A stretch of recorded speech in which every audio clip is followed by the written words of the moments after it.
안녕하세요. 인사 안 해요? 인사. 안녕하세요. 나무예요. 왜 자꾸 웃어?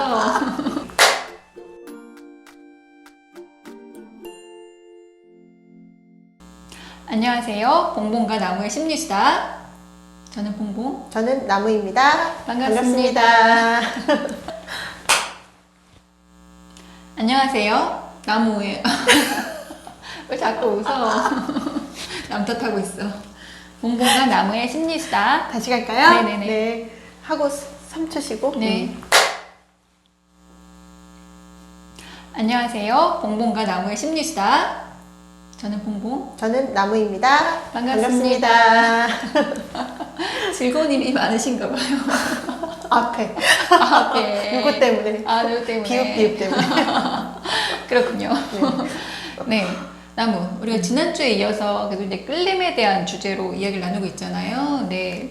지난주에는 이제 사람에 대한 끌림, 이제 매력에 대한 얘기를 나눴다면, 오늘은 종교에 대한 끌림, 끌린다. 예. 이제 종교에 대한 끌림을 얘기하려고 하는데, 그 중에서도 사이비 종교에 빠지게 되는 사람들의 심리에 대한 얘기를 좀 나누려고 합니다. 이번 주제에 대해서는 사실 뭐 신학적으로, 종교적으로 할 얘기들이 더 많겠지만, 물론 저희들은 못하지만, 그렇죠. 많은 측면에서, 예, 저희는 이제 상담자다 보니까 심리학적으로 또 일반 사람들이 쉽게 공감할 수 있는, 네, 진지하지만 이제 가벼운 수준에서 이야기를 나누려고 합니다.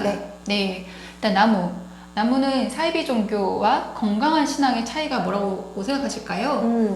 그 사이비 종교에서는 한 개인이 성경 혹은 교리를 왜곡해서 자신을 신격화하죠. 그리고 막강한 파워를 그 구조 안에 행사하게 되는 특성이 있는 것 같아요. 그래서 이 구조 안에서 성도들이 정신적, 신체적, 또 경제적 착취를 당하게 되는데, 이것을 넘어서 사회적인 피해까지 주게 되는 것, 이게 이제 큰 특성이라고 할 수 있는데, 사실 우리 건강한 신앙이라고 하는 것은 개인의 내면의 성장, 또 성숙을 가져다주고 사회적으로는 좋은 영향을 끼쳐야 되는 건데, 이것과는 판이하게 다른 거죠. 그런데 사이비 종교 안에 깊이 관여되어 있는 성도들이 이제 이런 착취되는 이런 역동을 잘 사실 보지 못하잖아요. 그게 굉장히 안타까운 것 같아요.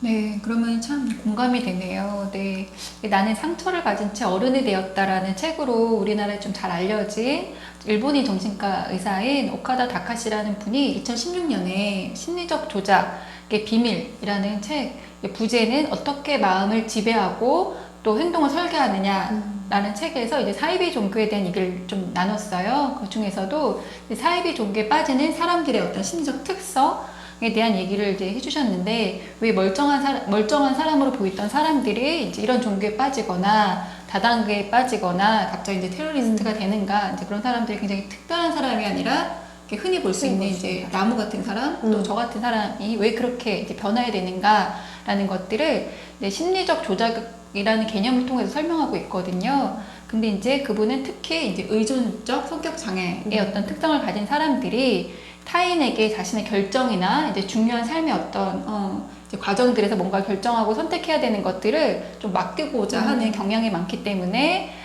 또 뭔가 더 나은 거를 나한테 제시해주지 않을까라고 해서 인생을 통째로 맡겨버리는, 네, 그런 이제 예를 하나 이제 심리적 경향성으로 이제 예를 들고 있는데, 근데 이제 우리가 성격 장애라고 꼭 진단을 내리지 않더라도 사실 우리는 마음 안에 그 의존에 대한 욕구들이 있잖아요. 맞아요. 불안하니까. 네. 그래서 누구라도 이제 사이비 종교나 아니면 이런 심리적 우리를 통제하고 이제 조작하려고 어떤 악의적인 의도를 가지고 온 사람한테 이제 쉽게 빠져들 수 있는 가능성이 많을 것 같은데, 또 이제 이런 꼭 종교가 아니라도 어떤 예가 있을까요?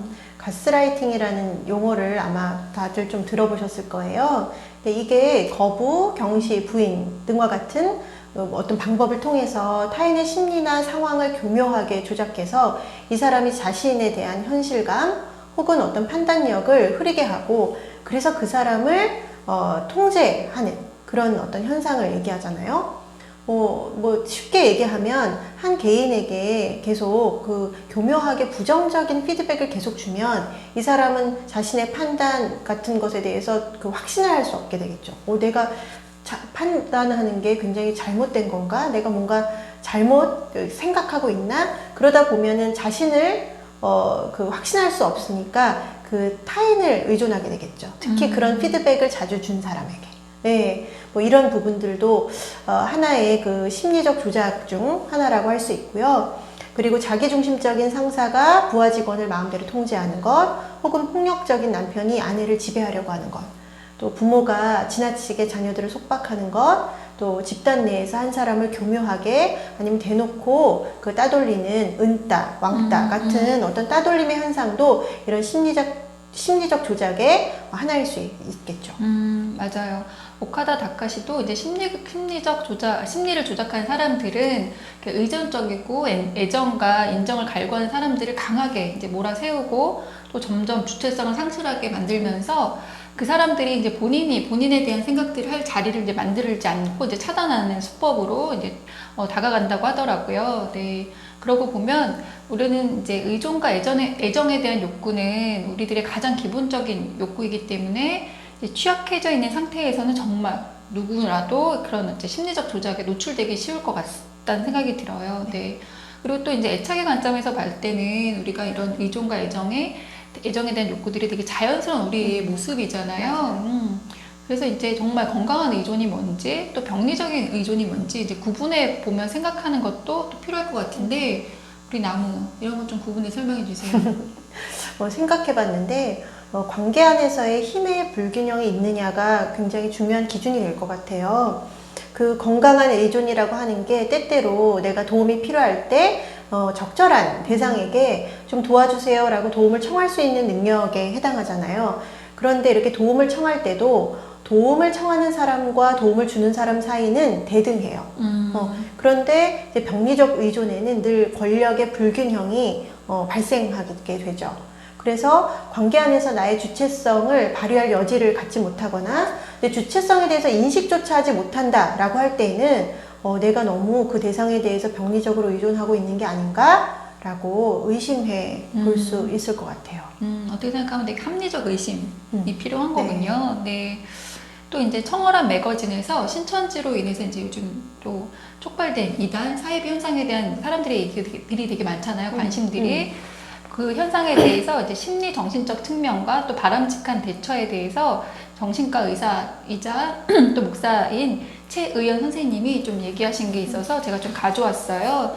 그분은 그런 어떤 사이비에 빠지게 되는 어떤 그런 사람들의 속성을 중독의 개념으로도 설명하셨고, 근데 일단 중독자는 중독 대상에 대한 내성이 있어서 이제 그것이 끊겼을 때 우리가 흔히 아는 금단 증상이 있지만, 네. 그렇지만 일단 그것과 다르더라도 이제 중독 현상으로 한번 이해해 보는 게 필요하다. 그리고 또 하나는 이제 집착의 개념인데요. 이제 집착은 강박에 가까운 거기 때문에 이것을 이제 금지했을 때 금단 현상이 일어나진 않지만 우리가 한 가지 생각에 빠져들 때 그 생각에서 이제 벗어날 수 없는 상태, 집착적인 상태가 계속되는 거. 또 하나는 이제 콤플렉스를 또 설명하시거든요. 물론 콤플렉스에 대한 정의는 사람마다 좀 다르지만 이분은 자신의 일부 특성을 이제 부정적으로 느끼는 어떤 상태. 그래서 최인원 선생님은 이 세 가지로 이제 중독이나 아니면 사고의 집착, 또 자신이 갖고 있는 컴플렉스 이런 특성들이 이단에 빠지게 되는 취약성이라고 좀 설명을 하시더라고요. 근데 이제 중요한 거는 최인원 선생님도 말씀하셨지만 우리가 기억해야 되는 것들은 이제 이단과 사이비에 빠진 사람들이 그럼 모두 다 정신과적인 어려움들이 있거나 이제 취약한 사람들이냐? 사실 그렇지 않다.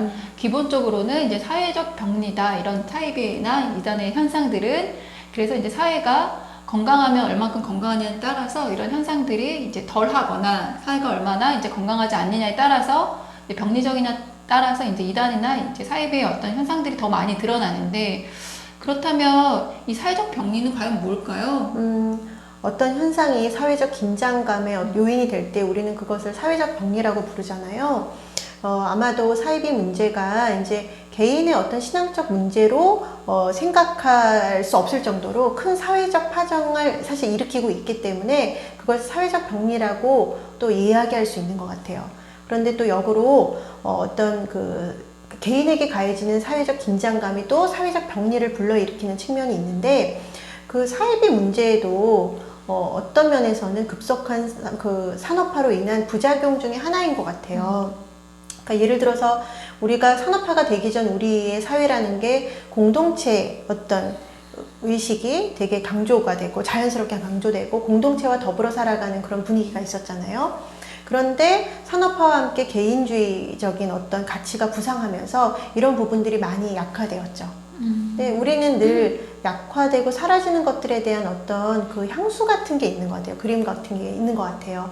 그러다 보니까 이제 홀로 서기를 하면서 독립하면서 살아가야 되는 어떤 현대인들이 외로움, 고립감, 특히 이제 삶의 방향성을 찾을 수 없다는 혼란감을 느낄 때 굉장히 이상적인 공동체의 모습으로 다가오는 사이비가 굉장히 그 유혹이 강렬할 수밖에 없지 않나라는 생각을 해보게 됐어요. 네, 맞네요. 그러니까 우리 사회가 불안하고 또 그로 인해 개인이 이제 고립될수록 우리는 절대적으로 이제 의지할 수 있는 대상을 갈망하게 되는 것 같아요. 이제 적어도 의식적으로 독립성을 이제 중요시하면서. 근데 이제 그런 상태에서 오히려 이제 불안한 마음을 조작하면서 계속 의존하게 만드는 어떤 종교 또 이제 그런 사람들은 정말 이제 악한 사람들이라고 생각됩니다. 네.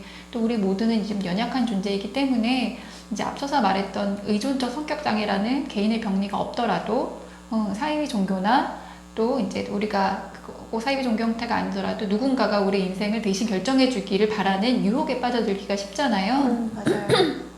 네. 근데 이제 이런 얘기들을 나누면서 아직은 소수이지만 저희 구독자분들에게 네, 늘 감사합니다. 네. 우리에게 빠져들었으면 좋겠는데 네, 공유하고 싶은 얘기가 있다면 뭐가 있을까요? 모든 출발은 나로부터 라는 것을 잊지 않으셨으면 좋겠어요. 나에게 진정으로 유익하고 좋은 것을 기준으로 어떤 것을 선택하거나 또 거절할 수 있을 때 건강한 대인관계 또 건강한 공동체를 이룰 수 있다는 것을 기억하셨으면 좋겠습니다. 네. 우리 마지막 인사가 이런 사실은 사이비 종교에 대처하는 되게 중요한 태도가 될 것 같다는 생각이 드네요. 오늘 띄워주시면 인사로 오늘 끝내겠습니다. 네, 당신의 마음을 자각하세요, 안아주세요, 선택하세요. 안녕.